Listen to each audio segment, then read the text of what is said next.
Hello दोस्तों, कैसे हैं सब। मेरा नाम है हिमांशु और मैं स्वागत करता हूं आप सबका आपके अपने चैनल कॉमिक वर्ल्ड पर। तो चलिए दोस्तों, शुरू करते हैं राज कॉमिक्स में तिरंगा सीरीज़ की कॉमिक बेनकाब का दूसरा और अंतिम भाग।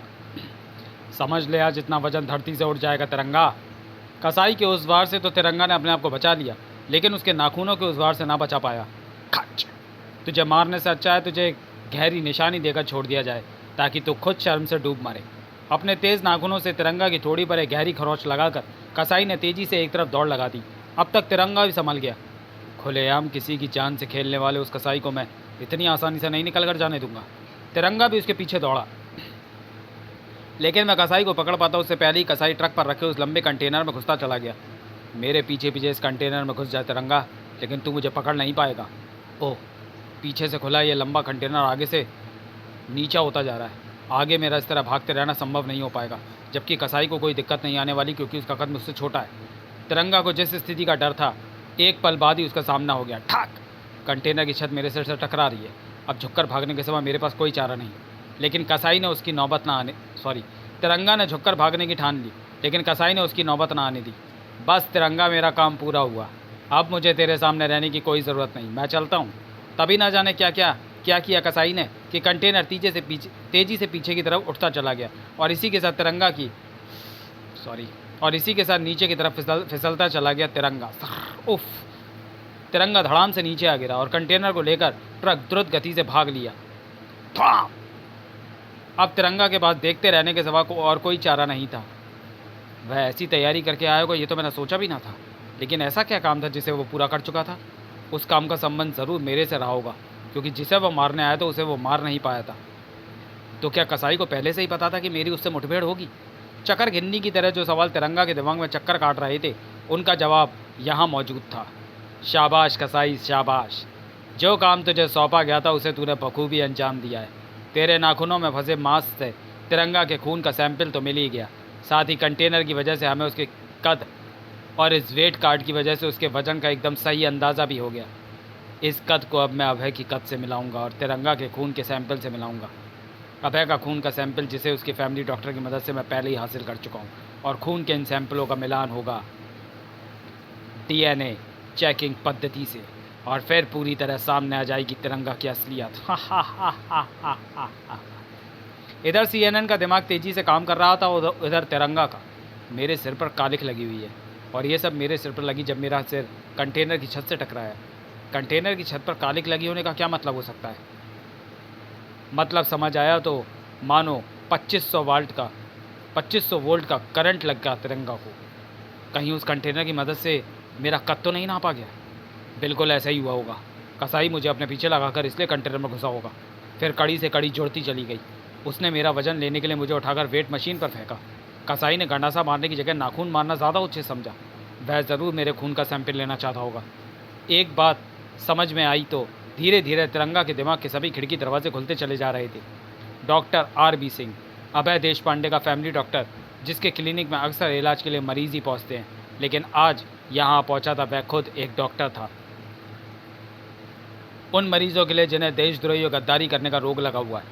तिरंगा के डीएनए की जांच तभी की जा सकती है जब अभय के ब्लड सैंपल हासिल किए जाएं, और वे सैंपल सिर्फ यहीं से हासिल किए जा सकते हैं। छटा! और जब यह डॉक्टर सीएनएन तक वे ब्लड सैंपल पहुंचा सकता है, तो मुझे भी उस तक पहुंचा देगा। तो तुम मुझे क्यों मार रहे हो तिरंगा? एक सवाल का जवाब पाने के लिए बता, सीएनएन से तेरा क्या संबंध है? वो मुझे कहाँ मिलेगा? मैं किसी सीएनएन को नहीं जानता। सीएनएन को तो तू जानता है, मगर यह अलग बात है कि तू तिरंगा को नहीं जानता, जो तुझ जैसों के हलक में हाथ डालकर अपने मतलब की बात निकाल लेता है। तिरंगा अपने प्रयास में सफल नहीं हो पाया, क्योंकि तभी तिरंगा को डॉक्टर के मुंह से नीली झाग निकलती दिखाई दी। ओह! डॉक्टर साइनाइड का कैप्सूल चबा चुका था, और साइनाइड कुछ ही पलों में इंसान की आत्मा को परमात्मा से मिला देता है। सीएनएन के बारे में बताने की जगह डॉक्टर ने सुसाइड कर ली। अब जो मैं जानने आया हूँ, उसे जानने के लिए मुझे दूसरा तरीका अपनाना होगा, और वह तरीका यहाँ की तलाशी लेने का। डॉक्टर के क्लिनिक के चप्पे चप्पे की तलाशी लेकर तिरंगा ने बरामद की वह डायरी। शायद ये डायरी मेरी तलाश पूरी कर दे। डायरी में एक चौंका देने वाली बात के सिवा उसे कुछ नहीं नजर आया। आर.बी. सिंह ऐसा काबिल डॉक्टर कब से हो गया जो इतने महत्वपूर्ण व्यक्ति के इलाज के लिए जाने लगा? 20 मार्च 1988। Mister Lekhraj Bhandari, governor. तिरंगा पर अभी भी जमी हुई थी वे नज़रें, जिनका संबंध सीएनएन से था। तिरंगा इस समय डॉक्टर आरबी सिंह की क्लिनिक में मेरी आंखों के सामने मौजूद है। अपने जूम कैमरे से मैं लगातार उसकी तस्वीरें ले रहा हूँ। अरे ये क्या, तिरंगा एकाएक कहाँ गायब हो गया? शायद आगे चला गया। मैं अभी C-70 को खबर करती हूँ। इसकी ज़रूरत नहीं पड़ने वाली, क्योंकि ठाक तू अब किसी को खबर करने लायक नहीं रहने वाला। आई! तिरंगा के एक ही वार ने उसे इमारत के नीचे की तरफ उछाल दिया, लेकिन तिरंगा ने उसे गिरने नहीं दिया। अगर मैं तुम्हारा हाथ छोड़ दूँ तो ज़रा सोचो, इस 20 मंजिला इमारत से गिरकर तुम्हारी कौन कौन सी हड्डियाँ साबुत बची रह जाएंगी। नहीं, ऐसा नहीं करना, मेरा हाथ मत छोड़ना। नहीं छोड़ूंगा अगर तुम मेरे सवालों का सही जवाब सही दे दोगे। जो तुम कहोगे मैं वही करूँगा, लेकिन भगवान के लिए मुझे छोड़ना मत। रट्टू तोते की तरह तिरंगा के हर सवाल का जवाब देता चला गया। वह सब कुछ जान लेने के बाद, आई! सारी बात बताने का शुक्रिया, पर इसके बावजूद भी मैं तुम्हारा हाथ छोड़ने के लिए मजबूर हूँ, क्योंकि मैं तुम्हें उठाकर उन पुलिस वालों तक ले जाने का कष्ट नहीं उठाना चाहता हूँ, जो नीचे तुम्हारे इंतज़ार में जाल बिछाए खड़े हैं। अब सारी बात तिरंगा के सामने आईने की तरह साफ थी। इस शहर के अपराधियों के सामने मुझे बेनकाब करने के लिए CNN ने उनसे 50 करोड़ रुपए का सौदा किया, और उसके लिए उसने 7 दिन मांगे। लेकिन CNN जो चाहता है वह कर नहीं पाएगा, क्योंकि उससे पहले ही मैं उसे बेनकाब कर दूंगा, सिर्फ 7 घंटों में। और इसके लिए मैं इस्तेमाल करूंगा CNN का ही नेटवर्क, ठाक, जो फैला हुआ है ठाक इस शहर के चप्पे चप्पे पर। जल्द से जल्द CNN तक पहुंचने की तिरंगा की मुहिम जारी थी, जबकि इधर CNN पूरी तरह तिरंगा तक पहुंच गया था। एक ही वजन, एक ही कद, एक ही आंखों और बालों का रंग, थोड़ी एक जैसी, होठ एक जैसे, और साथ ही एक जैसा उद्देश्य। अब देखते हैं दोनों एक जैसे हैं या नहीं, और ये देखने के लिए मुझे सिर्फ अभय देशपांडे का चश्मा हटाना होगा और आंखों के इर्द गिर्द 2 गोले डालने होंगे। नाक के ऊपर से लेकर थोड़ी के नीचे तक 2 लाइनें खींचनी होंगी, और फिर पूरे जिस्म पर पहनानी होगी सफ़ेद रंग की चुस्त पोशाक, और फिर लवादा पहनाकर हाथ में थमानी होगी ढाल।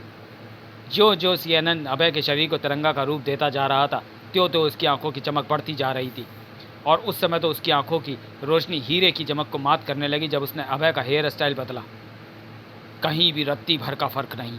अब तो कोई अंधा भी बता सकता है कि अभय ही तिरंगा है, लेकिन मैं अपनी बात को उनके सामने आधुनिक तकनीक से साबित करूंगा, और उसके लिए मुझे इंतज़ार है DNA रिपोर्ट का।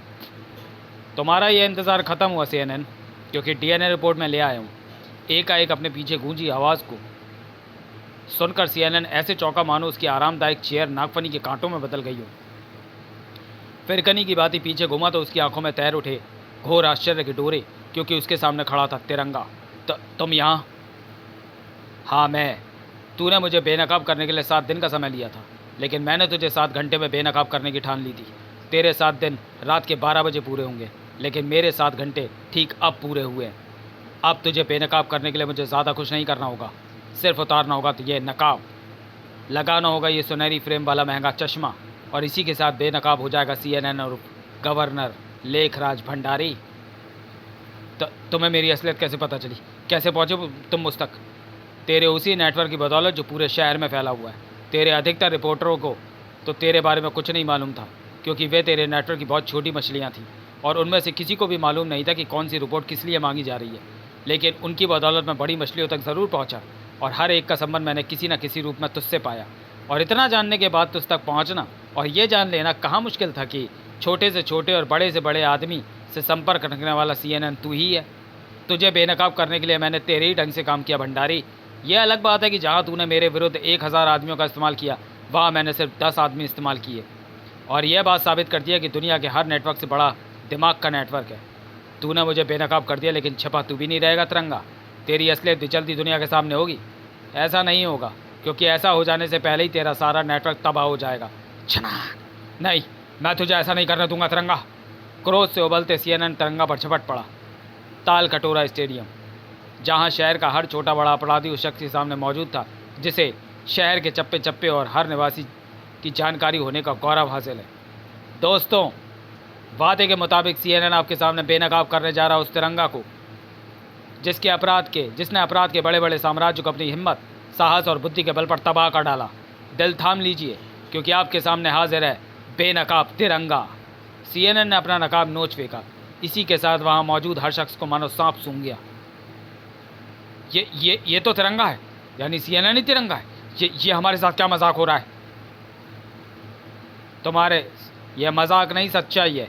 तुम्हारे सामने CNN नहीं, तिरंगा ही खड़ा है। वह CNN जो 7 दिन में मुझे बेनकाब करने निकला था, सिर्फ 7 घंटे में मेरे हाथों बेनकाब होकर जेल की सलाखों के पीछे पहुंच गया है।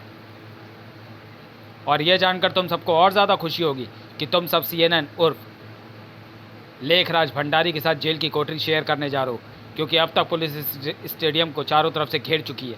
तिरंगा की इस घोषणा ने सभी में अफरा तफरी मचा दी। भागो यहाँ से, तिरंगा की वजह से ही हम फंसे इसलिए तिरंगा को खत्म करके यहाँ से जाएंगे। उजाड़ने जो निकले हैं जुर्म का हर बाग। भाग भाग बेटा भाग, उसे कहाँ छू पाएगा भला मौत की आग। बुरे फंसे तिरंगा को बेनकाब करने के चक्कर में बहुतों को बेहोशी ने पकड़ा और बहुतों को बाहर खड़ी पुलिस ने गिरफ्तार किया। लेकिन एक बात खास थी, तिरंगा के हाथ से पिटा हर कोई था। तिरंगा को बेनकाब करने क्या कोई दूर जाए, ढूंढो तो हर देशभक्त में तिरंगा मिल जाए। समाप्त। तो चलिए दोस्तों, वीडियो को यहीं समाप्त करते हैं और मिलते हैं तिरंगा सीरीज़ की अगली कॉमिक्स आखिरी हत्यारा में। तब तक के लिए धन्यवाद।